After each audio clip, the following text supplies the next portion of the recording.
श्री कृष्ण श्री कृष्ण श्री कृष्ण श्री कृष्ण। गुरुर्ब्रह्मा गुरुर्विष्णु गुरुर्देवो महेश्वरः गुरुः साक्षात् परं ब्रह्म तस्मै श्री गुरवे नमः। तस्मै श्री गुरवे नमः। वेदांत शास्त्र के ज्ञान का मूल स्रोत है उपनिषद। उसके पश्चात उनको कहते हैं श्रुति ग्रंथ, फिर होता है स्मृति ग्रंथ जिसमें भगवद गीता इत्यादि आ जाते हैं, फिर आ जाते हैं पुराण और इतिहास, और फिर आ जाते हैं प्रकरण ग्रंथ जो साधु संतों ने लिखे हैं उसी तत्व की प्रतिपादन में। भगवान शंकराचार्य जी ने यह ग्रंथ सदाचार ऐसे ही लिखा। व्यक्ति जब आध्यात्मिक साधना में प्रवेश कर लेता है तो कहीं ना कहीं फंस जाता है। या तो कर्मकांड में फंस जाएंगे, या तो हाथ में माला लेके फंस जाएंगे, या तो उपासना लेकर के भजन कीर्तन में फंस जाएंगे, और फिर वही आदमी बैठा रहता है। और इसलिए भगवान शंकराचार्य जी ने इस ग्रंथ में हर चीज का क्या क्या स्थान है, अज्ञानी के लिए, ज्ञानी के लिए, और क्या होना चाहिए साधक के लिए, 3 प्रकार की बातें बताई। सदाचार का तात्पर्य है आचार माने आचरण, ऐसा आचरण कि जिसमें सद्वस्तु परमात्मा प्रकट हो गए, उसको कहते हैं सदाचार। या दूसरे शब्दों में कहो कि ऐसा आचरण जीना है कि जिसके द्वारा हमारे माध्यम से परमात्मा प्रकट हो सके। और इसको ध्यान में रखते हुए इस ग्रंथ का अध्ययन हम करेंगे। इस ग्रंथ की विशेषता हमारे दृष्टि से ये है, एक बार हमने इसको कहीं लाइब्रेरी में पढ़ा, फटा फुटा था, लेकिन जैसे पहले ही बार हमने पढ़ा तो हमारा मन इस पे लग गया। और यही एक ऐसा ग्रंथ है कि जिस पर हमने बैठ करके सब लिखा है। बाकी के ग्रंथ लोग लिखते हैं और हमारा नाम हो जाता है, लेकिन इसको हमने बैठ करके लिखा है। इसमें साधना की पद्धति का बहुत ही विस्तार से विश्लेषण हुआ है। जो हम कह रहे हैं हमने लिखा है वो ये कागज नहीं, अलग से पुस्तक पब्लिश है। बताए नहीं ये क्यों दे दिया। इस सदाचार ग्रंथ में पहले ही श्लोक में भगवान शंकराचार्य परमात्मा का स्मरण करते हैं। सच्चिदानंद कंदाय जगदंकुर हेतवे सदोदिताय पूर्णाय नमो अनंताय विष्णवे। नमस्कार हो हमारे, मैं नमस्कार कर रहा हूं नहीं कहते। एक एक शब्दों को यदि आप ठीक से समझ लेना तो अध्ययन करते करते ही ध्यान लग जाता है। नमः नमस्कार, मैं नमस्कार कर रहा हूं, वो नमस्कार जिसमें मैं बचा रहता है वो नमस्कार नहीं। वो नमस्कार जिसमें मैं गायब हो जाता है वो असली नमस्कार। हम लोगों का नमस्कार कैसा है? स्वामी जी नमस्ते, आप ये करो। अरे हमारे नमस्कार का तात्पर्य आज्ञा का पालन करने के लिए तैयार हो जाओ। तो पहली बात नमः, किसको नमस्कार? यही सभी मंत्रों का तात्पर्य होता है। ओम नमः शिवाय, शिव जी को नमस्कार। मैं कर रहा हूं ये नहीं है। ओम नमो भगवते वासुदेवाय, भगवान वासुदेव को नमस्कार। देखो तो किसको पहले कहते हैं? सच्चिदानंद कंदाय, परमात्मा का जो निर्देश होता है, जिन शब्दों के द्वारा वर्णन नहीं हो सकता, निर्देश हो सकता है। जिसका वर्णन होगा उसको वर्ण कहेंगे। और जो शब्दों के परे है उसका केवल निर्देश होता है।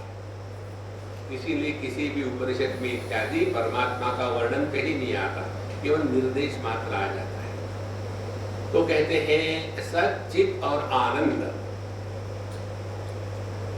तैत्तिरीय उपनिषद का मंत्र है सत्यम ज्ञानम अनंतम ब्रह्म यो वेद निहितम गुहायाम परमे व्योमन सोष्णुते सर्वान् कामान सह।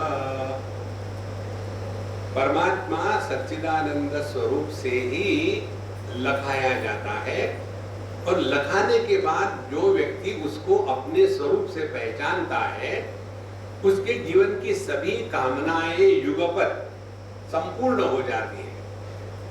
फिर उसके जीवन में एक भी कामना का चक्कर नहीं। तो क्या है यह परमात्मा? सत माने सत्ता, होना।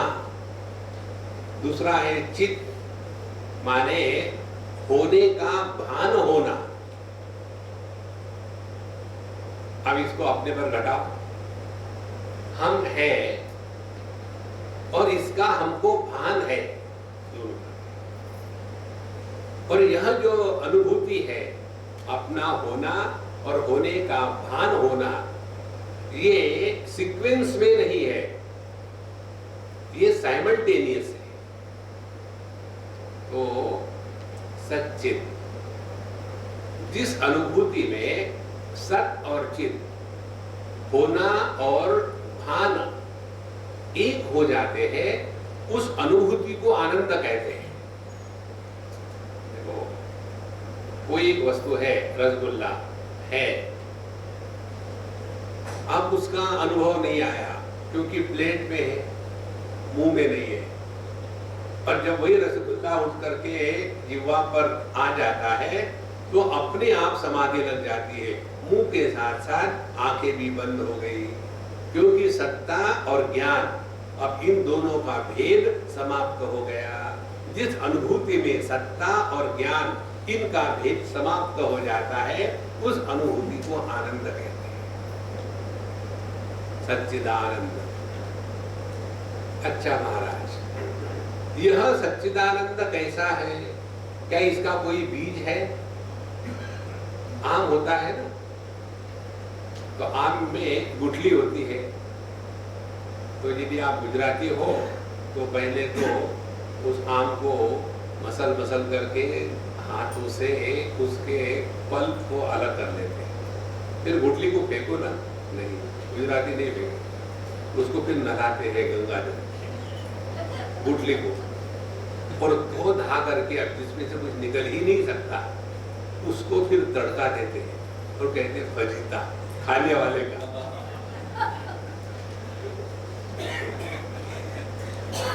तो आम और गुठली, गुठली हो गया बीज। लेकिन ये जो परमात्मा है सच्चिदानंद, इसमें कोई बीज नहीं है, निर्बीज, जिसका कोई कारण नहीं है।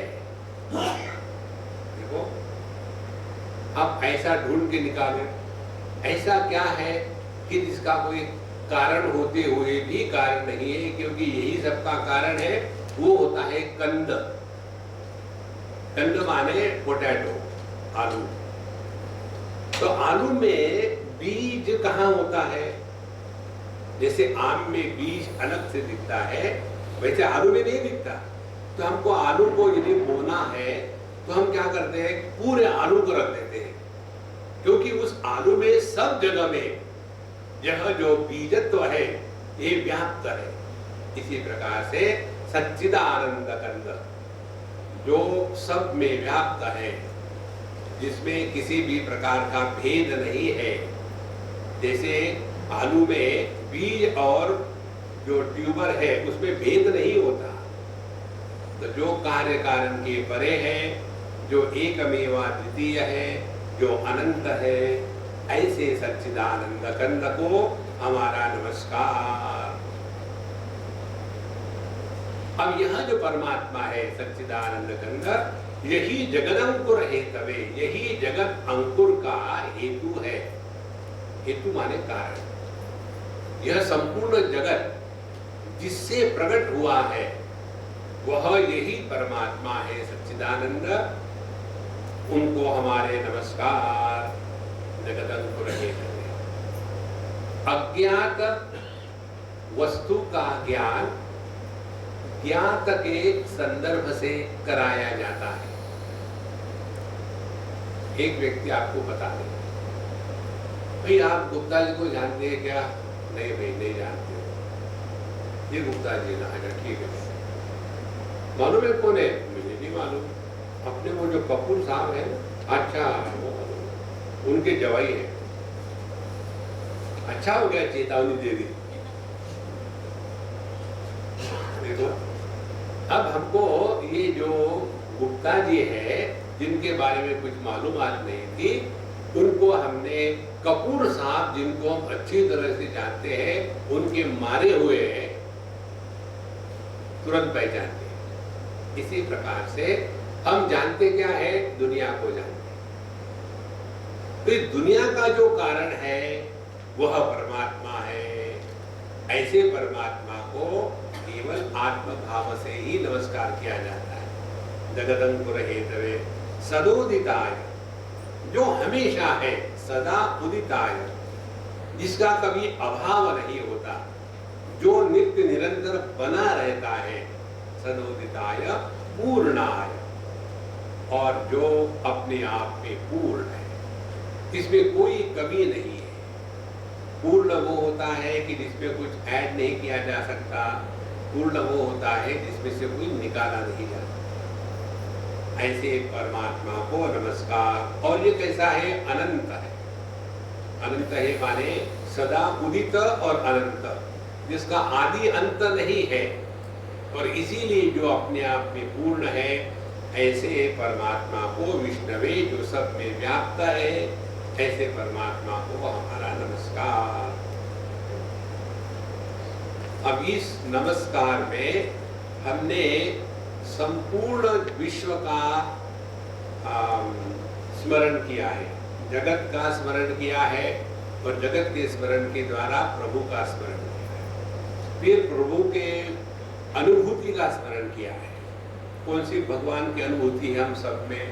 हमको कभी भी अपने जन्म का अनुभव नहीं है, अनुभव है अपने होने का, सदा उदिता है। कभी भी किसी को एक क्षण के लिए भी अनुभव नहीं आ सकता कि मैं नहीं हूं। दूसरी बात, जो अनंत है, किसी को भी अपने अभाव का, अंत का, मृत्यु का अनुभव नहीं आ सकता। और इसीलिए जो अपने आप में पूर्ण है, यही अपना स्वरूप है। तो इस परमात्मा को जिन व्यवहार के द्वारा हम पहचान सकते हैं, उस व्यवहार को कहते हैं सदाचार।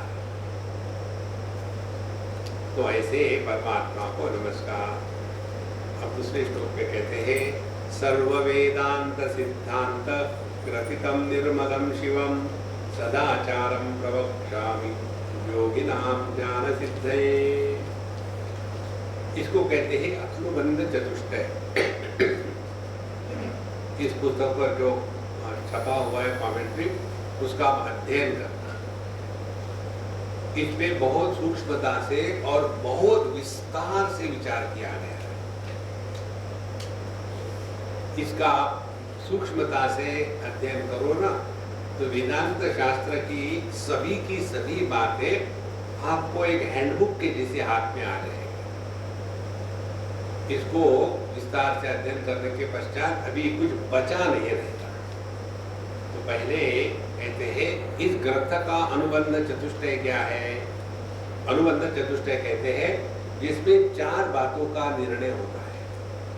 एक निर्णय होता है कि इस ग्रंथ का अधिकारी कौन है, दूसरा इस ग्रंथ का विषय क्या है, तीसरा इस ग्रंथ का प्रयोजन क्या है, और चौथा इस ग्रंथ के साथ हमारा संबंध क्या है।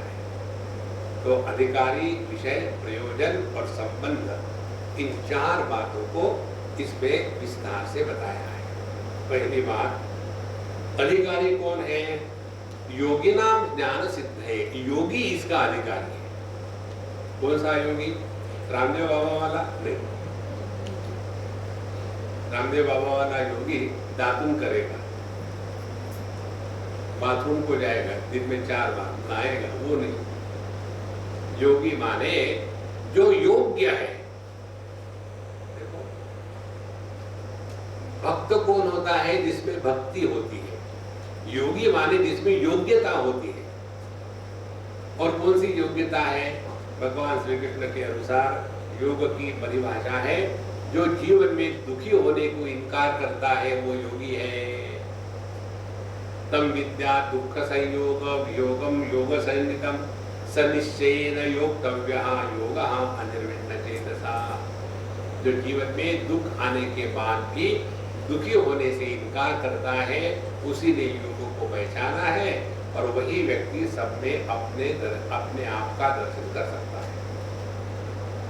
सर्वभूतस्थम आत्मानं सर्वभूतानि चात्मनि ईक्षते योग युक्त आत्मा। ऐसा जो योगी है, उसके लिए हमने इस ग्रंथ का निर्माण किया है, योगी नाम ज्ञान सिद्ध। और जो व्यक्ति केवल दुनिया में ही फंसा हुआ है, दूसरा विषय ही नहीं, मेरी बीवी ऐसी है, मेरे बच्चे ऐसे, मेरी माँ ऐसी है, मेरे पिताजी ऐसे, मेरे पड़ोसी ऐसे, मेरी तबीयत ऐसी, आप कब तक के परेशान करोगे दुनिया को? अब तुम परेशान हो तो मेंटेन, दूसरे के भी परेशान करो। अब इसमें से निकल जाना बहुत हो गया, गए आ जाती है ये सुन के, इसीलिए हम किसी से मिलते नहीं, दूसरा कुछ होता ही नहीं। मेरी पत्नी ऐसे मुझे पूछ के शादी करी थी क्या? मेरी पत्नी ऐसा। अब तो जगत में 2 ही प्रकार के लोग हैं, जो है हैप्पी और जो है मैरिड। योगी नाम ज्ञान सिद्ध है। जो दुखी होने से इनकार करता है वो योगी, उसके लिए हम बता रहे। इसीलिए उनके दिमाग में ये बात होगी कि हम इतना अध्यात्म करते हैं, हम इतना भगवान का करते हैं। This is standard expression. हमने भगवान का इतना किया। क्या किया भगवान का? जन्म दिया भगवान को। ये तो ऐसा ही है, हमारे पास ड्राइविंग लाइसेंस है, लेकिन ट्रैफिक बहुत भयानक है। तुम्हारे ट्रैफिक का और लाइसेंस का कोई संबंध है क्या? इसीलिए ध्यान अपने पर रहे। कंप्लेन करना बंद कर दो, बहुत उतर ली कंप्लेन आज। और थोड़ा बहुत भगवान के बारे में सोचो। योगी नाम ज्ञान सिद्ध है। अच्छा, इसका प्रयोजन क्या है? अधिकारी हो गया, प्रयोजन है ज्ञान सिद्ध है। जब तक के आपका लक्ष्य स्पष्ट नहीं होता, तब तक के आप जीपीएस एक्टिवेट नहीं कर सकते। जब आपको जीपीएस एक्टिवेट करना होता है ना, तो पूछता है डेस्टिनेशन हम लिखते थे डुमरी तलैया, फिर वो बताएगा। और यदि डेस्टिनेशन मालूम नहीं तो कहेगा मुझे भी मालूम नहीं। तो अध्यात्म का लक्ष्य क्या है? क्यों हम यहाँ आके बैठे हैं? टाइम पास करने के लिए आप इसे सुना है। देखो, अपने स्वरूप में निष्ठा पाना ये जीवन का लक्ष्य है। बाकी तो सब ठीक है अपने जगह में, बस ज्यादा महत्व मत देना उसको। ज्ञान सिद्ध है, क्योंकि सभी की सभी परेशानी अपने इन गलत फहमी के कारण है। गलत फहमी अपने बारे में, गलत फहमी दुनिया के बारे में, गलत फहमी भगवान के बारे में, गलत फहमी आध्यात्मिक साधना के बारे में। एक 4 गलत फहमियां जब तक निकल नहीं जाएगी, तब तक के आप रगड़ते जाओ और चूना लगाते जाओ और मुंह पे रखते जाओ। कर्क रोग हो तो योगी नाम ज्ञान सिद्ध है। अच्छा, विषय क्या है? कहते हैं सर्व वेदांत सिद्धांत ग्रथितम निर्मलम शिवम सदाचारम। ये विषय है। सभी वेदांत के ग्रंथों का जो सार है, एसेंस है, वो इस ग्रंथ में ग्रथित किया गया है। और यही निर्मलम शिवम, जिसमें कोई मल नहीं है, प्रकृति का मन नहीं है, अहंकार का मन नहीं है, सुख दुख का मन नहीं है, तीन गुणों का मन नहीं है, ऐसा जो निर्मल शिव अत्यंत पवित्र केवल अपना स्वरूप ही है, ऐसे तत्व को पहचानने के लिए जो जो हम आज तक करते आए हैं, आज तक हम क्या करते आए हैं?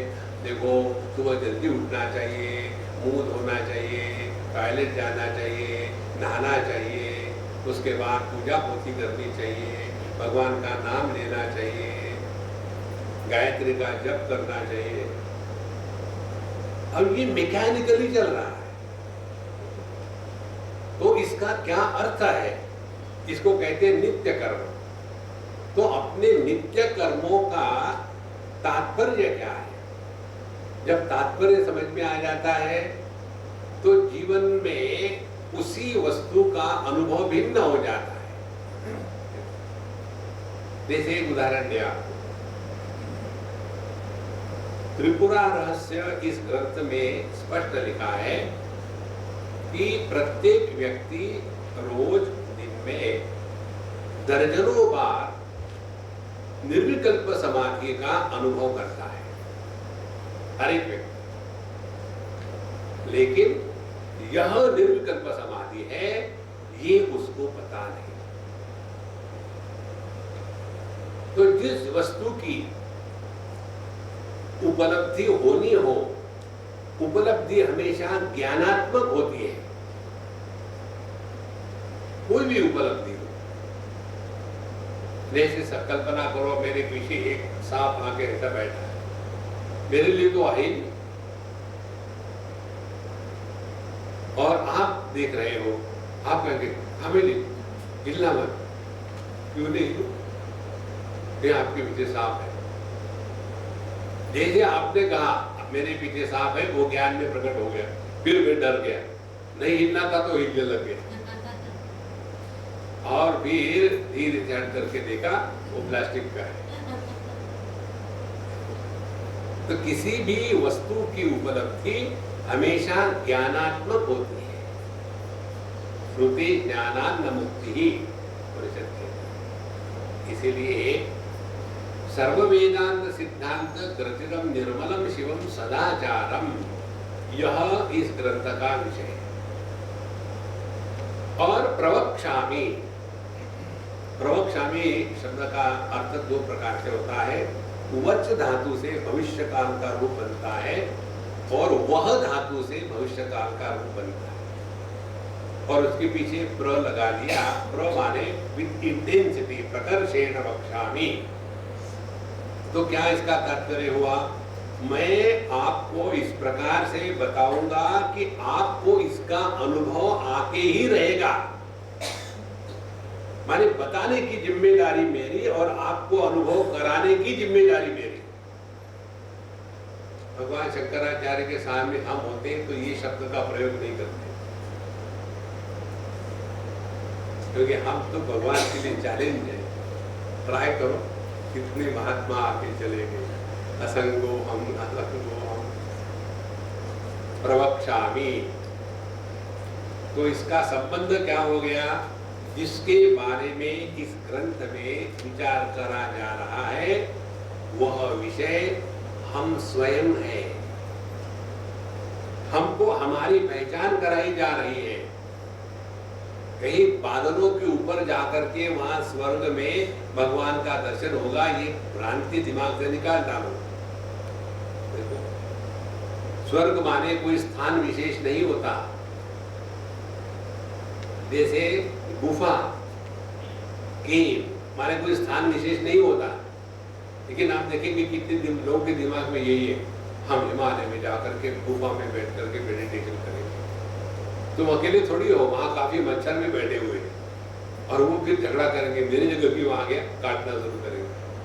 देखो, जो वेद निहितम गुहायाम, गुफा माने पंचकोश, जो पंचकोशों का आधार है उसको हमको पहचानना है। गुफा में जाकर के एक कोश और लगा दिया।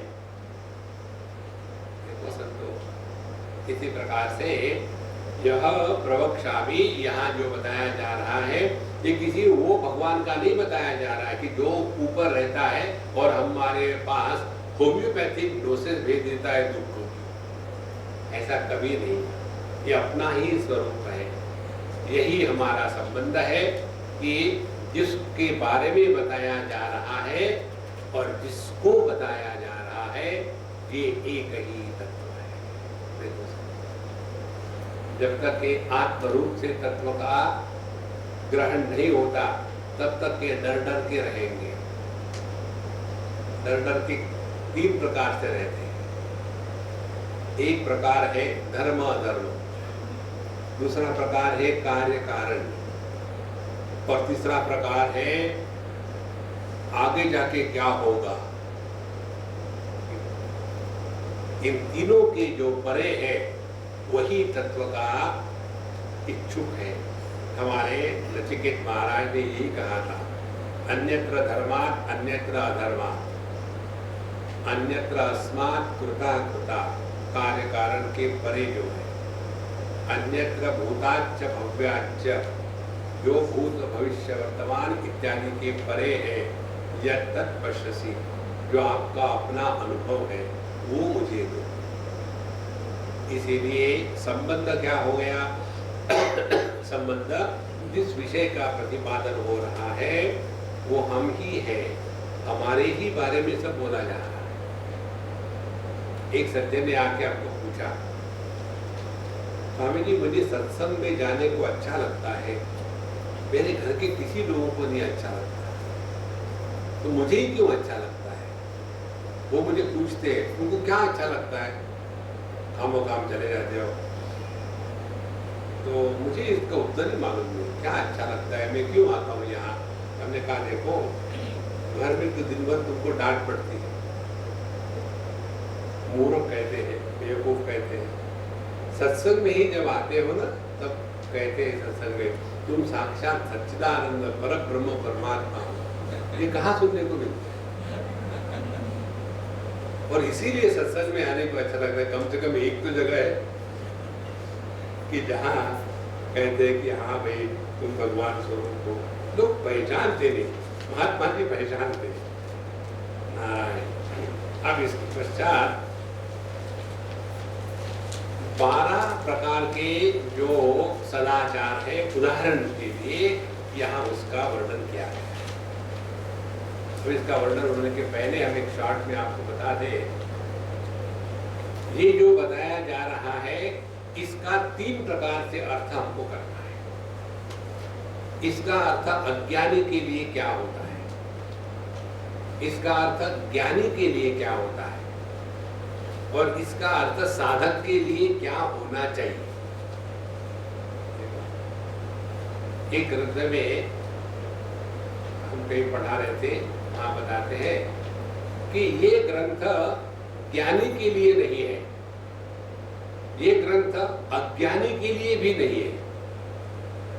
जो अपने को अज्ञानी मानने को तैयार नहीं और ज्ञानी नहीं है ऐसे व्यक्ति के लिए ये ग्रंथ है। तो हम सबको लगता है अरे अपनी ही बात हो रही है, हम तो अपने को अज्ञानी मानने को तैयार नहीं, हम इतने पढ़े लिखे अज्ञानी कैसे हो? लेकिन ज्ञान भी तो नहीं है। हाँ वो तो बात ठीक है। हमको एक बार अभी हम गए थे ऋषिकेश, एक महात्मा ने पूछा, महाराज जी आपका आश्रम कहाँ है, कहाँ रहते हैं आप? हमने कहा ना घर के ना घाट के, एक स्थान हो तब ना। अच्छा महाराज, अब पहले सुबह उठ करके भगवान का स्मरण करना चाहिए। चाय नहीं, सुबह उठ करके 1 कप चाय ला नहीं, भगवान का स्मरण करना चाहिए। ये सदाचरण है। अब उसका अर्थ बताते हैं, प्रातः स्मरामि देवस्य सवितुर्भर्गमात्मनः वरेण्यं तद्धियो यो नः चिदानन्दे प्रचोदयात्। प्रातः अहं सवितुः देवस्य भर्ग स्मरामि। सुबह सुबह उठ करके मैं भगवान सूर्य का जो तेज है उसका स्मरण करता हूँ। अब सूर्य के तेज का स्मरण करने के बाद आलस्य, निद्रा और प्रमाद तीनों भाग जाते हैं।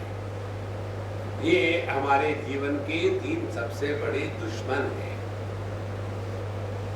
इसीलिए जो व्यक्ति सुबह उठ करके भगवान का, सूर्य का स्मरण करता है, गायत्री का जप करता है, उसके लिए अपने आप जीवन में एक नया सवेरा हो गया। तो प्रातः स्मरामि देवस्य सवितुः भर्गः, भगवान सूर्य का, तेज का मैं स्मरण करता हूँ। और ये तेज कैसा है? वरेण्यम, इससे बढ़कर के और कोई श्रेष्ठ नहीं है। देखो, ये बंबई के लोग जब शादी की पत्रिका छापते हैं ना, तो उसमें लिखते हैं वर वधु। वर माने उस वधु के लिए ये वरेण्य है, इससे बढ़कर के उसके लिए कोई हो ही नहीं सकता, ये सबसे श्रेष्ठ है वर। और वधु का तात्पर्य क्या है? जो वर का वध करती है वो वधु हो गया। तो वरेण्यम जो वर्णीय है, जो जीवन में स्वीकार करने योग्य है, ऐसे आत्मनः चिदानंदे प्रचोदयात्, वही तेज हमारे हृदय में प्रकट है और वही तेज हमको चिदानंद परमात्मा में प्रचोदयात् लगा देवे। ये इसका देखो, गायत्री मंत्र का अर्थ भिन्न भिन्न प्रकार से किया जाता है। इसकी अनेक कहानियां भी है। अब वो सब विस्तार पुस्तक में वहां पढ़ लेना। तो उसमें अनेक कहानियां बताते हैं कि ऐसा है, वैसा हुआ था, फिर वो इतने ऋषि आ गए, फिर उन्होंने ऐसा जब किया, फिर वो हो गया इत्यादि। एक कहानी का है। दूसरा है, उसमें बताते हैं कि जितने लेटर्स होते हैं उतने लाख बार यदि किसी मंत्र का जप करो तो वो मंत्र सिद्ध हो जाता है। तो गायत्री में 24 है। तत्सवितुर्वरेण्यम भर्गो देवस्य धीमहि धियो यो न प्रचोदयात्। 8 8 8 8 दिया 24। 24 लाख बार यदि कोई गायत्री का जप कर ले तो उसमें ब्रह्म तेज प्रकट हो जाता है। अब जब ये गायत्री का जप करने में लग जाते हैं, कहते ओम भूर्भुवस्सुवः तत्सवितुर्वरेण्यम भर्गो देवस्य धीमहि धियो यो न प्रचोदयात्। दर्पण के सामने गए, कितना ब्रह्म तेज आ गया, कुछ भी नहीं आता। तो इसका सूक्ष्मता से जब करने से जीवन की काफी समस्याएं निकल जाती हैं इत्यादि कह करके हमको इस जप में लगा देते हैं। यही मंत्र है जो व्यक्ति को पहला मंत्र दिया जाता है यज्ञोपवीत में। यज्ञोपवीत में गायत्री की ही उपासना करने का नियम है। तो यह हो गया अज्ञानी के लिए। ज्ञानी के लिए इसका अर्थ क्या है? प्रातः। प्रातः काल का अर्थ अज्ञानी के लिए सुबह ब्रह्म मुहूर्त, और ज्ञानी के लिए प्रातः काल माने जहां कभी अंधकार होता ही नहीं, वो प्रातः काल। जग गए हैं, फिर सोने के लिए नहीं। हम लोग कैसे जगते हैं? जग लेते हैं, हाँ उठ गए, कितने बजे? 4 बजे। इतने उठ के क्या करेंगे? फिर सो। तो हमारा जगना थोड़ी है वो। ये ऐसी जागृति है प्रातः काल कि जिसके बाद फिर से अंधकार प्रारंभ नहीं होगा कभी भी। और साधक के लिए प्रातः काल क्या होना चाहिए? साधुरेवस्य मंतव्यः सम्यक व्यवसितो हि सः। जिसने अपने जीवन में ये दृढ़ निर्णय ले लिया है कि आज इस क्षण के पश्चात आध्यात्मिक साधना का तात्पर्य मुझे अपने आप को बदलना है। जो स्वयं को बदलने के लिए तैयार है वह साधक है। जो अन्य को बदलने के लिए जबरदस्ती करता है वो सोशल वर्कर है। इसलिए साधक के लिए प्रातः अब हमको बदलना है, दुनिया को नहीं। प्रातः स्मरामि, और जिसने इसको याद रखा है कि हमको बदलना है, हमको बदलना है माने के कपड़े बदलने नहीं है, हमको बदलना है माने हमारा पहला ध्यान दुनिया के तरफ रहता था, दुनिया के दोष, दुनिया की बातें, दुनिया का चिंतन, अब वहां से हट करके अब हमारा ध्यान अपने स्वरूप की तरफ आ जाए। इसीलिए चिदानंदे प्रचोदयात्, तो जो अज्ञानी व्यक्ति है उसका ध्यान दुनिया की तरफ यहाँ तक रहता है कि भगवान के सामने भी जाएंगे तो भगवान को स्पष्ट कहेंगे कि भगवान आपको छोड़ करके दुनिया की हर वस्तु मुझे चाहिए। तो भगवान बन जाते हैं साधन और दुनिया की उपलब्धियां बन जाती है साध्य। यह जो साधन साध्य की गलती है ये अज्ञानी की है, और ज्ञानी जो है वो तो अपने स्वरूप में स्थित है। तो साधक को चाहिए कि अपने स्वरूप में स्थित होने के लिए दुनिया से उपरत होकर के इस तत्व चिंतन में लगा जाए। इसीलिए आत्मना चिदानंदे प्रचोदयात्, हमारा जो तेज है, बुद्धि है, ज्ञान है, अब ये दुनिया से हट करके प्रभु में लग जाए। यही सुबह सुबह उठ करके पहला रिजोल्यूशन। अभी हम गए थे अहमदाबाद, वहाँ एक यूथ कैंप था, 2-3 घंटे एक दिन में। उसमें यही विशेषता से बात बताई कि how do we begin our day, हम अपना दिन प्रारंभ कैसा करते हैं। क्या ऐसा प्रारंभ करते हैं फिर सुबह हो गई, पता अभी तो वहां संडे आमने उठे, एक दिन तो सोने दो। तो हमारा दिन ही प्रारंभ होता है विदाउट एनी इंस्पिरेशन। तो कहते हैं हमारा जीवन कैसा शुरू हो गए। रामचरितमानस में तुलसीदास जी लिखते हैं जब जब भगवान रामचंद्र जी निकल पड़ते हैं उस समय भगवान रामचंद्र जी का जो आंतरिक वातावरण है उसका 2 शब्दों में वर्णन करते हैं हमेशा, हर्षि उर लाए। भगवान रामचंद्र जी हृदय में हर्ष को जागृत करके निकल पड़े। ऐसे नहीं अरे यार फिर निकलना है, पता नहीं बस मिलेगी कि नहीं मिलेगी। हर्षि उर लाए, तो यही है साधक के लिए आध्यात्मिक जीवन। Begin your day in a happy mood, inspired mood and cheer. तब जाकर के ठीक है, अन्यथा बकवास है। अच्छा, यह जो अपने स्वरूप में जागृत होना है, इसका मतलब ये नहीं पब्लिक को बताना है अरे यार पता है सुबह सुबह उठ गए ब्रह्म मिल गए, ये नहीं। अब इस परमात्मा के प्रति जागृत होना, भगवान का स्मरण करना माने क्या। स्मरण का तात्पर्य है जिसमें कोई भी प्रमाद नहीं होता। जहां प्रमाद है वहां विस्मरण है। जैसे आप समझो कहीं गाड़ी पार्किंग के लिए गए, उसने वो कागज की चिट्ठी दे दी और आपने पूछा कहाँ गया, अरे मैं भूल गया। तो स्मरण वो है कि जिसमें प्रमाद नहीं, जहां प्रमाद है वहां स्मरण नहीं। तो यह अखंड स्मरण अपने होने का यही वास्तविक स्मरण है। जो स्मरण इंद्रियों के माध्यम से होगा, जो स्मरण मन के माध्यम से होगा, जो स्मरण बुद्धि के माध्यम से होगा, जब ये इंद्रिय मन बुद्धि शांत हो जाते हैं तो विस्मरण हो गया। तो ये ऐसा स्मरण है कि जिसमें विस्मृति का लांछन नहीं है, ऐसा हमको स्मरण करना है। तो ये स्मरण क्या है, अन्वय व्यतिरेकाभ्याम जागृत स्वप्न सुषुप्तिषु यदेकं केवलं ज्ञानम तदेवाहं परम बृहत्। ये अपने स्वरूप में स्मरण की प्रक्रिया है, स्वरूप है।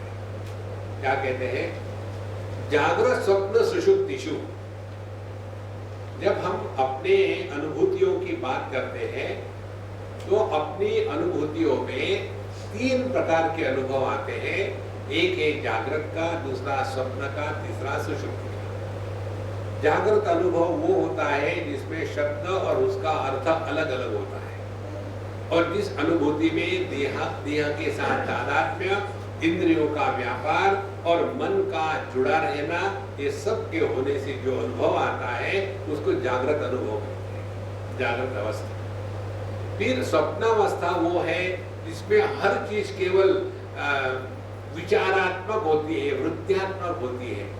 तो वहाँ विषय भी वृत्ति है, विषय का ज्ञान भी वृत्ति है, विषय को भोगने वाला भी वृत्ति है, भोग भी वृत्ति है। केवल विचारात्मक वृत्त्यात्मक जो अनुभूति है उसको कहते हैं स्वप्नावस्था, जो केवल संस्कार प्रधान है। तीसरी होती है सुषुप्ति अवस्था। सुषुप्ति अवस्था में जहाँ अन्य की प्रतीति नहीं है और अपना विशेष रूप से भान नहीं है, ऐसे अनुभूति को कहते हैं सुषुप्ति अवस्था।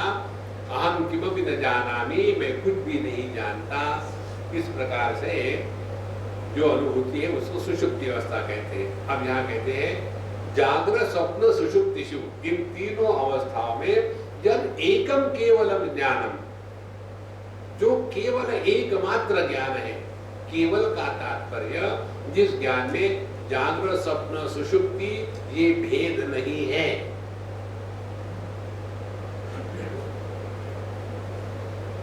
जागृत अनुभूति करने वाला जागृत पुरुष स्वप्न सुषुप्ति में नहीं होता, स्वप्न के अनुभूति को करने वाला स्वप्न पुरुष जागृत सुषुप्ति में नहीं होता, और सुषुप्ति के अनुभव को करने वाला सुषुप्त पुरुष जागृत और स्वप्न में नहीं होता। क्या कहते हैं?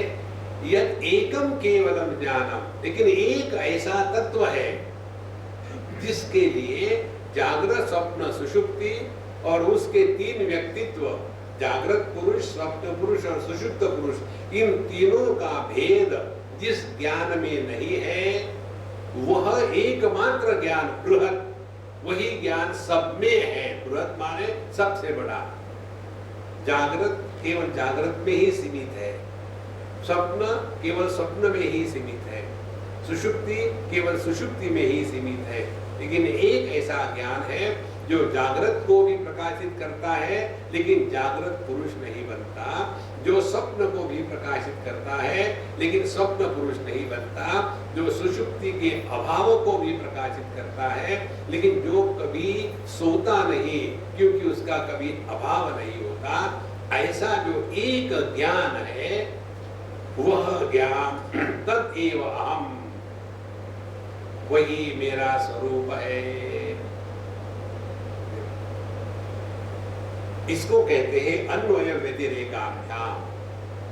अन्वय माने सब में व्याप्त होना, व्यतिरेक माने अपना स्वतंत्र अस्तित्व। उदाहरण से समझ में आएगा, सभी आभूषणों में सुवर्ण व्याप्त है तो हम कहेंगे सुवर्ण सभी आभूषणों में अन्वयात्मक है। लेकिन सुवर्ण के होने के लिए आभूषण विशेष का नाम रूप होने की आवश्यकता नहीं है, इसीलिए सुवर्ण में आभूषणों का व्यतिरेक है। तो इसका अर्थ क्या निकला कि सुवर्ण सत्य है, आभूषण केवल नाम रूपात्मक इस सुवर्ण पर अध्यारोपित किए गए।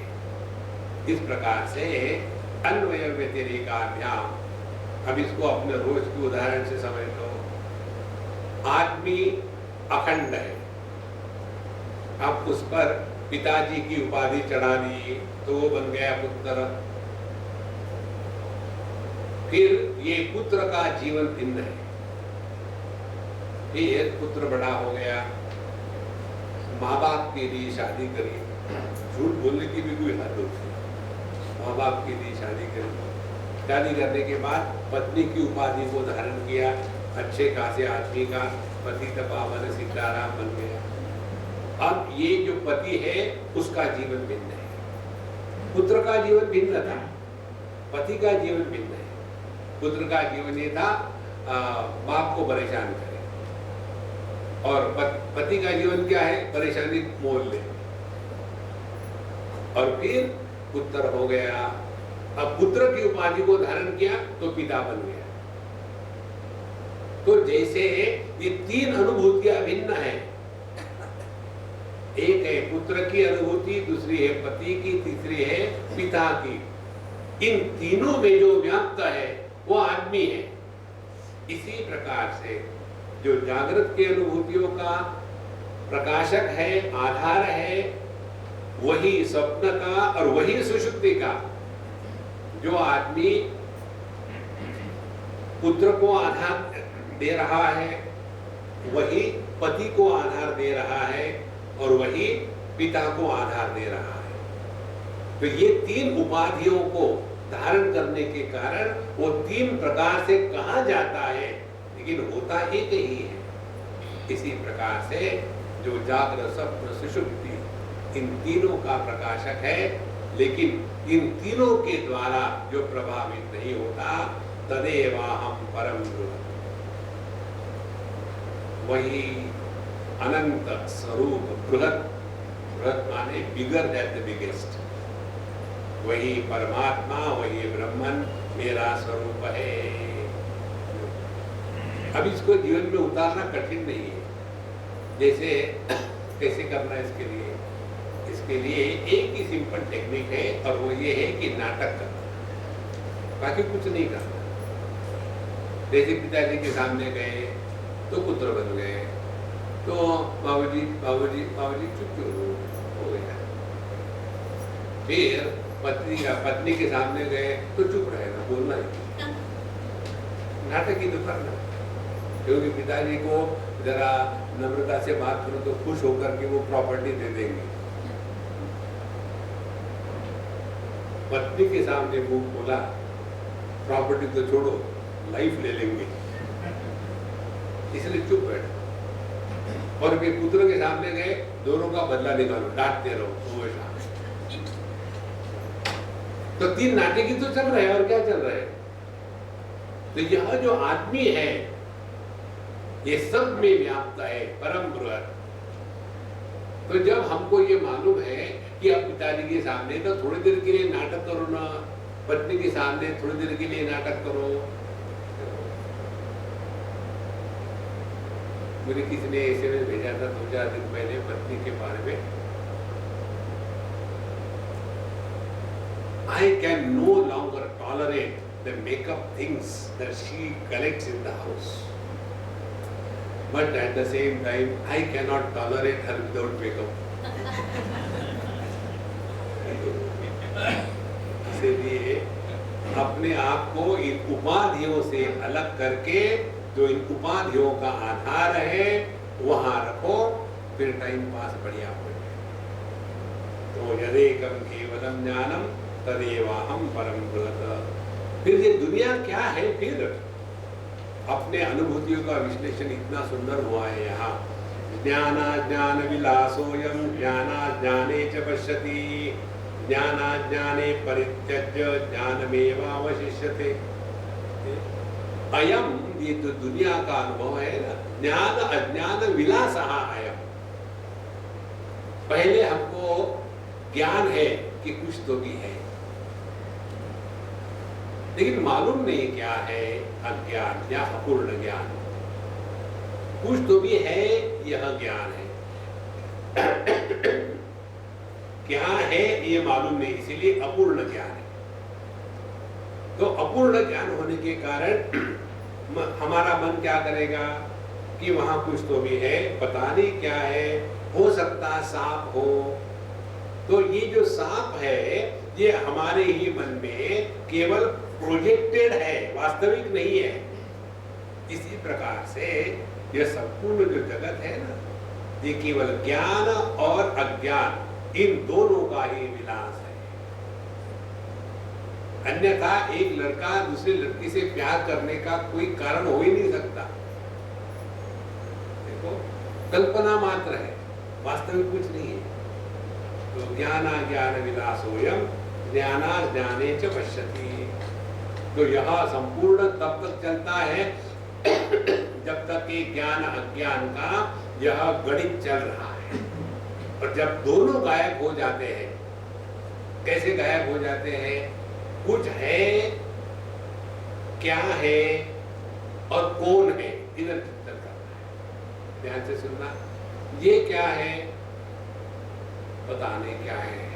इसको माइक कहते हैं। अच्छा, समझ में आ गया। अब ये माइक दिमाग पे बोल दिया। ये क्या है? इसको भी माइक कहते हैं। बहुत बढ़िया। तो यह ज्ञान अज्ञान का विलास हो गया, ये ज्ञान अज्ञान का विलास हो गया। ये दो क्यों हो गए? इसीलिए कि दोनों के बीच में दोनों का अभाव है। इस अभाव को जानने वाला कोई है कि नहीं? हाँ जी, जरूर है। क्योंकि जब तक के ज्ञान नहीं होगा तब तक के स्थिति नहीं होती सत्ता की। तो जो ज्ञान में भी है और जो ज्ञान के अभाव में भी है, वो ज्ञान अज्ञान के परे है। देखो, तो जैसे हमने ये दो वस्तुओं की तरफ ध्यान दिया तो अनेकता का दर्शन हुआ। जैसे हम आप सबको देख रहे हैं, हमारा ध्यान यदि व्यक्तित्व की तरफ जाएगा तो अनेकता का दर्शन होगा, और हमारा ध्यान यदि जिसके कारण अनेकता का दर्शन हो रहा है उस आकाश की तरफ जब हमारा ध्यान होगा, तो जहां हमने आकाश की तरफ ध्यान दिया तो पता चलेगा इस आकाश को, माने आकार के अभाव को जो प्रकाशित कर रहा है वो तो ज्यों का त्यों है। इसीलिए यह ज्ञान अज्ञान सत्ता अभाव इनके जो परे है वही अपना स्वरूप है। ज्ञानमेवावशिष्यते, यह जो शुद्ध ज्ञान है जिसमें ज्ञान अज्ञान का भेद नहीं है, जिसमें होना नहीं होना, सत और असत का भेद नहीं है, जहाँ सुख दुख का भेद नहीं है, ऐसा जो शुद्ध ज्ञान है वही अपना स्वरूप है। एक क्षण में समझ में आ जाता है। ज्ञाना ज्ञान विलासोऽयं ज्ञानाज्ञाने च पश्यति ज्ञानाज्ञाने परित्यज्य ज्ञानमेवावशिष्यते। इसलिए जब तक के मन है तभी तक दुनिया की विविधता है। जब हमारा मन गहरी नींद में सो जाता है उस समय अन्य की प्रतीति नहीं, अपने अपूर्णता की भ्रांति नहीं, इसीलिए वहाँ इच्छा नहीं, इसीलिए यहाँ वहाँ व्यक्तित्व नहीं, इसीलिए वहाँ जगत नहीं, इसीलिए वहाँ विक्षेप नहीं, इसीलिए वहाँ केवल आनंद मात्र है। और इसी आनंद के अनुभूति के कारण हम गहरी नींद में जाना चाहते हैं। देखो माता, इस प्रकार से अपने स्वरूप को पहचानने के लिए यह प्रातस्मरामि, सुबह उठ करके अपने मन को प्रभु में लगाने का तात्पर्य ये। सुबह उठ करके भगवान को डिस्टर्ब मत करना, पहले घंटे भगवान सो रहे थे, सुबह सुबह उठा दिया। ब्रह्म मुहूर्त पर भगवान को नहीं जगाना, अपने को जगना है। अच्छा अच्छा, ये लोग जो है ना जाकर के भगवान को उठाते हैं। हे भगवान उठो, अब सूरज निकल गया है, देखो सब बाल बाल आ गए हैं और तुम सोए जा रहे हो। स्वयं को जगना है, भगवान को नहीं जगाना। भगवान को क्यों नहीं जगाना? भगवान सोते ही नहीं, बुढ़ाओ के जैसे। बुढ़ाओ को जगने की समस्या थोड़ी होती है, क्योंकि सोते ही नहीं तो जगने का चक्कर ही कहाँ है। तो ये हो गया सुबह उठ करके भगवान का स्मरण करने का अर्थ साधक के दृष्टि से। अब उसके पश्चात नींद से उठे, भगवान का स्मरण किया, फिर क्या करना है? शौच करो। अत्यंत मलिनो देहो देहि चात्यंत निर्मलः असंगोहमिति ज्ञात्वा शौचमेतत् प्रचक्षते। शौच के जो नियम है इतने जबरदस्त है।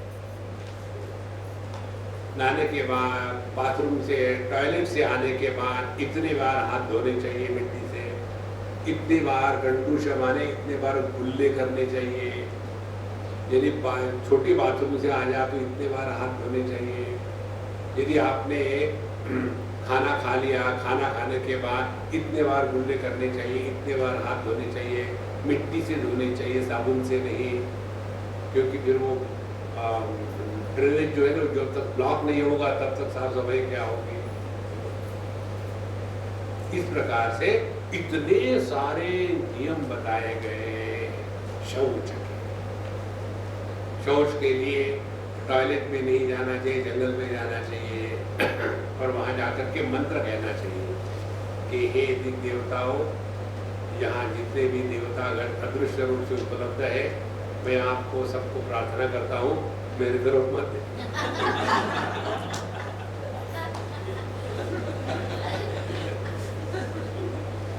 हम आपको झूठ नहीं बोल रहे, आता है ऐसा, हमने लिखा है सब उसमें। और उसके पश्चात फिर ये कहना दुनिया भर के नियम, और जो लोग इस नियमों में फंसे रहते हैं ना, they become problem to others. एक हमारे महात्मा है, वो कहते हैं कि स्वामी जी हम भी चाहते बॉम्बे को जावे, एक समस्या है, क्या? टॉयलेट की। क्या टॉयलेट की समस्या? हम दूसरे ने उपयोग में लाए हुआ टॉयलेट उपयोग में नहीं लाते। हमने कहा भाई हमने ये तो सुना था डिस्पोजेबल टिश्यूज, डिस्पोजेबल टॉयलेट्स। जब तक के लोटा लेकर के जंगल में नहीं जाते तब तक के होता नहीं। तो शौच का अर्थ क्या है? ये हो गया अज्ञानी के लिए शौच का अर्थ। और ज्ञानी के लिए शौच का अर्थ क्या है? असंगो हम इति ज्ञात्वा।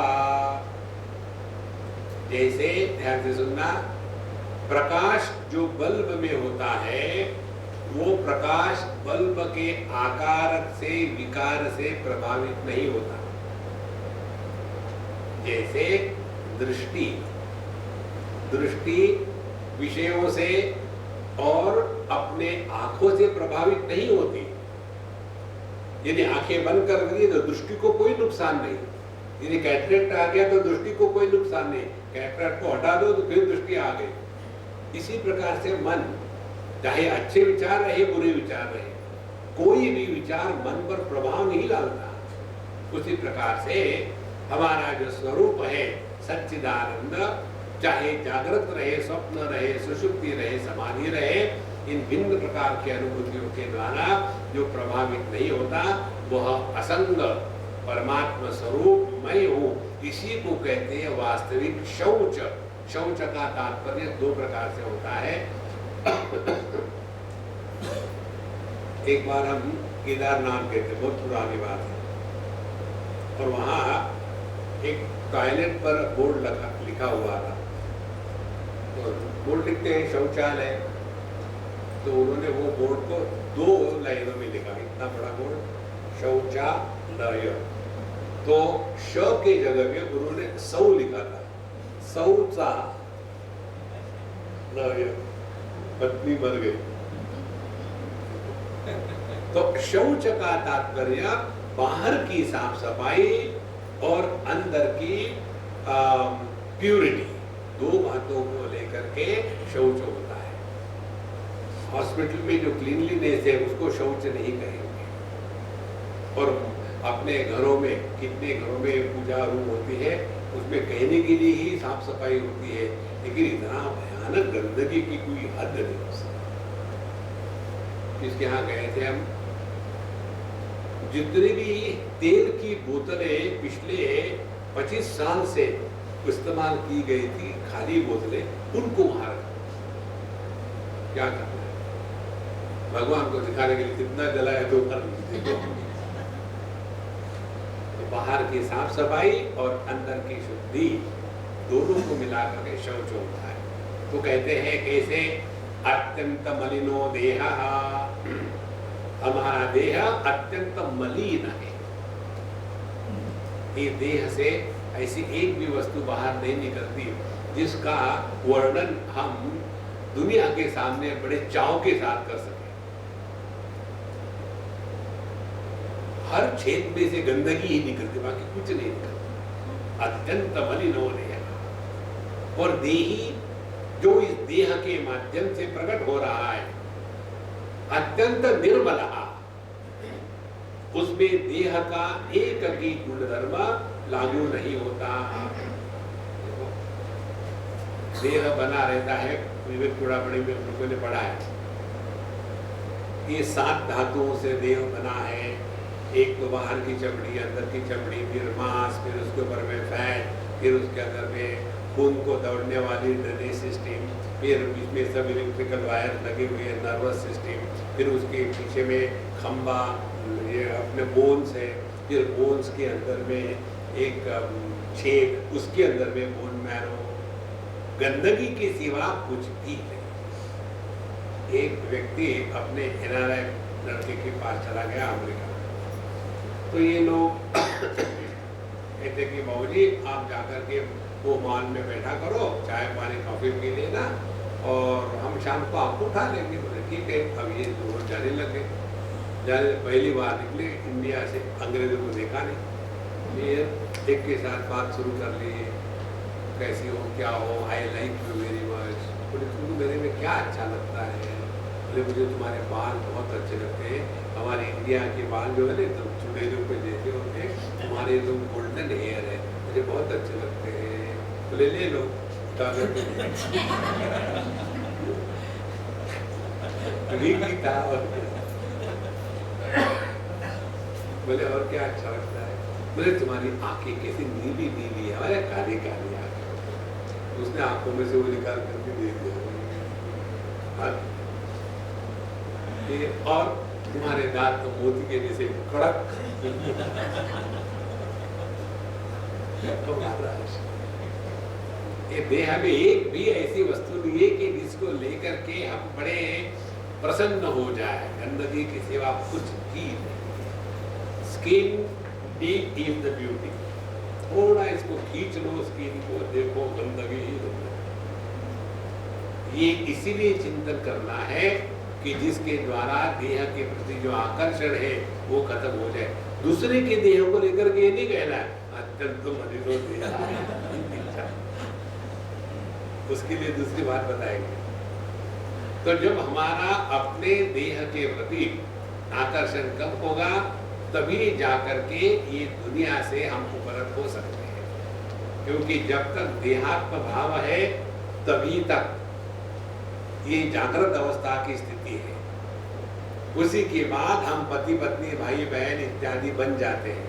जहां देहात्म भाव की निवृत्ति हो गई, सभी समस्या गायब। इसीलिए पहली जो साधना है आध्यात्मिक, उसमें देहात्म भाव की निवृत्ति यह जीवन का लक्ष्य है। यदि देहात्म भाव के निवृत्ति को जीवन का लक्ष्य नहीं रखा तो जिंदगी भर हम सब कुछ करते रहेंगे और यही फ्रस्ट्रेट होंगे। तो यही साधना है, शौच है, यही शुद्धि है, यही पवित्र है, यही निर्मलता है। अत्यंत मलिनो देहा देही च अत्यंत निर्मला। इसमें जागरण स्वप्न सुषुप्ति का मन नहीं है।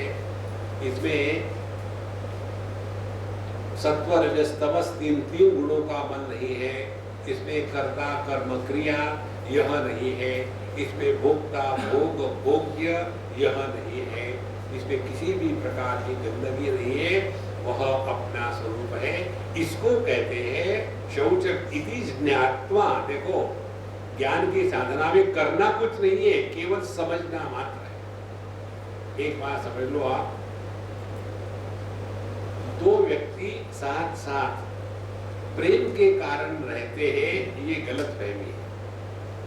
दो व्यक्ति साथ साथ रह सकते हैं केवल समझदारी के कारण। प्यार व्यार मैं क्या जानू रे, कुछ नहीं होता, वो समझदारी महत्व की है। इसी प्रकार से हमको अपने स्वरूप को पहचानना है, इति ज्ञात्वा। क्योंकि जितनी भी उपलब्धियां होती है वो ज्ञानात्मक ही होती है। अच्छा, अब आप टॉयलेट से आते हैं, लेकिन आपके टॉयलेट के दरवाजे पर यदि कोई स्टिकर हो तो, हमने आपको एक बार बताया था, हम कहीं से दूर से आए थे, दादा की बात है, जिसके यहाँ गए थे याद नहीं। तो हम जब गए, हमें भाई बाथरूम जाना, हटो सब, जाकर के कोई अंदर गया, अरे बाप रे भाई जल्दी आ जाओ बाहर, इमरजेंसी है।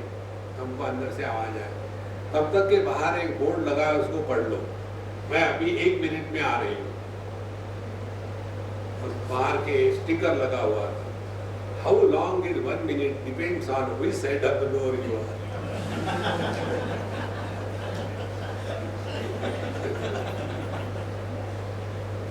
If you are inside, 1 minute is not so short. अच्छा, अब ये हो गया। उसके पश्चात अब हमको स्नान करना है रोज। स्नान करने से बहुत बहुत फायदा होता है। 10 प्रकार के गुण व्यक्ति के जीवन में आ जाते हैं, जो दिन में कम से कम 2 बार स्नान करें। 2 बार स्नान करने का समय आपको बताते हैं, सुबह नींद से उठने के बाद और दोपहर को नींद से उठने के बाद। तो स्वामी जी हम दोपहर को नींद लेते ही नहीं, झूठ मत बोलना, ऑफिस में क्या करते हैं?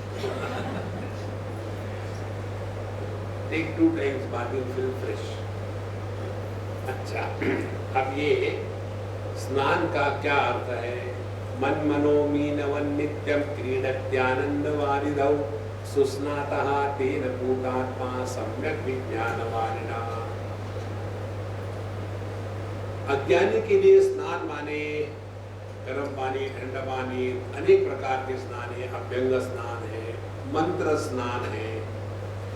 जब आप चले जाओ ना कहीं ठंडे जगह में, जैसे बद्रीनाथ, केदारनाथ, और वहाँ यदि बहुत ठंडा है तो स्नान मत करना। फिर वहाँ ओम नमः शिवाय का जप करके ये कल्पना करना कि आपने स्नान कर लिया है, थोड़ा पानी छिड़क लेना, ओम नमः शिवाय, ओम नमः शिवाय, उसको कहते हैं मंत्र स्नान। दूसरा होता है भौम स्नान। भौम स्नान में शरीर को जो ऐश होती है उसको राखड़ जो होती है वो लगा लेना, वो भौम स्नान इत्यादि भिन्न प्रकार के। एक स्नान ये भी है, कहीं गाय का पैर पड़ा हो, उसमें थोड़ा सा पानी हो तो उससे भी छिटक लेने से स्नान हो जाता है। 7 प्रकार के स्नान होता है, तो वो तो ठीक है अपनी जगह में। अब ज्ञानी के लिए स्नान का तात्पर्य क्या है? स्नान करने के बाद क्या होता है? एकदम मन प्रसन्न हो जाता है, आनंद का अनुभव आता है। कितने भी आप थके हुए हो, कितने भी गुस्से में हो, स्नान करो एकदम ठीक हो जाओ। मन मनः मीनवत् नित्यम क्रीडति आनंद वारिधौ। ज्ञानी के लिए स्नान का तात्पर्य है मेरा मन मछलियों के जैसे आनंद के समुद्र में तैर रहा है, ये स्नान का तात्पर्य है। आपने स्वयं में अनुभव किया होगा, जब जब हम स्नान करते हैं ना तो बड़े फ्रेश हो जाते हैं। और फ्रेश होने का यही तात्पर्य है कि पानी का या स्नान का प्रभाव केवल शरीर पर ही नहीं पड़ता, मन पर भी पड़ता है। इसीलिए पहले मन मनः मीनवत्, मेरा मन मछली के जैसा नित्यम हमेशा आनंद वारिधौ क्रीडति, हमेशा आनंद के समुद्र में क्रीड़ा कर रहा है। माने जो व्यक्ति नित्य निरंतर प्रसन्न है उसी ने स्नान किया है। नहीं तो जब चलो बेटा स्कूल में जाना, स्नान, क्या हो गया? स्नान नहीं करे तो नहीं चलेगा। शेर कभी स्नान करते हैं? हाँ, जंगली लोग स्नान नहीं करते। इसीलिए स्नान का ये तात्पर्य। और उनके आनंद का जो समुद्र क्या है, कहते हैं सम्यक विज्ञान वारिणा। वारी माने पानी, वारिणा माने पानी से। कौन सा पानी है? सम्यक विज्ञान, अपने स्वरूप को ठीक से पहचानना। जिसने अपने स्वरूप को ठीक से पहचाना है, ऐसे पानी के समुद्र में जो आनंद का सागर है, जिसका मन हमेशा खेलते रहता है, उसी ने योग्य प्रकार से स्नान किया है। इसलिए इसको अपने हृदय में उतार ले। तो हमारे लिए फिर स्नान का तात्पर्य क्या हो गया? स्नान का तात्पर्य हमेशा प्रसन्न रहना। स्नान का तात्पर्य है हमेशा कंप्लेन नहीं करना, अत्यंत सावधानी से जीना। एक चीज को पकड़ लो आप, सिर्फ सावधानी से जीने को, सब कुछ आ गया। तो कितने बार हम वही गलती 1000 बार रिपीट करते हैं। अभी हमने ऋषिकेश में सनत सुजातीय पर चिंतन किया, उसमें मृत्यु का रूप बताया है सनत कुमार जी ने। कहते हैं प्रमादम वही मृत्यु ब्रवीमी, प्रमाद ही मृत्यु है। मृत्यु कोई शेर के जैसा नहीं कि आपको आके खा जाएगा। मृत्यु का कोई रूप नहीं है, रंग नहीं है। प्रमाद माने उसी गलती को 50 बार रिपीट करते करते उसी में एक्सपर्ट हो जाना, वो प्रमाद है। इसीलिए जो छोटी बातें बताई जाती है उसको भी यदि हम जीवन में नहीं उतारते हैं तो आपको कोई भी कुछ भी बताने से इनकार करेगा। हमने एक बार आपको उदाहरण दिया था, एक बार कोई सज्जन हमारे पास आए, मान हमको कुछ दीजिए पढ़ने के लिए, हम अध्ययन करेंगे। हमने कहा जो पढ़ने नहीं आप दो वो पढ़ेंगे।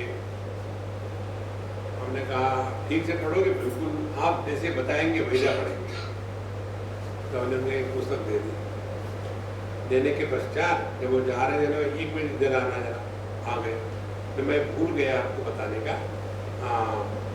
फिर ले गया हमने और नाटक किया बढ़िया। हाँ, फिर वहाँ 3-4 स्टेपल लगा दिए, इनको मत पढ़ना, बाकी का। अब वो आए, एक बार आप पिन को निकालो, पिन से लगाओ, पिन पड़ता है तो कुछ भी करो। मैंने देख लिया, कहा कुछ भी नहीं। स्वामी जी आपने कहा था मत पढ़ो, क्योंकि मैंने पढ़ लिया।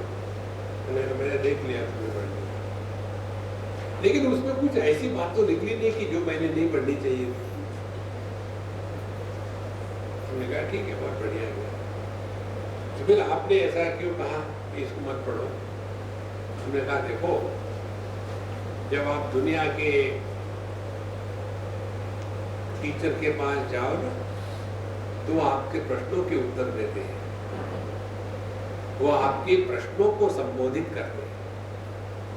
लेकिन आध्यात्मिक क्षेत्र में जाओ तो आपके प्रश्नों को संबोधित नहीं करते, वो आपको संबोधित करते हैं। मूल भेद ही प्रश्न का कोई उत्तर नहीं होता। तो जब आपको बताया गया था इसको नहीं पढ़ो, इतनी छोटी सी बात आप यदि नहीं जीवन में प्रैक्टिस कर सकते हैं तो आपको बताया जाए कि आप ब्राह्मण हो, कमाल में आएगा कोई कहा ब्राह्मण हो, ठीक है बेवकूफ हो।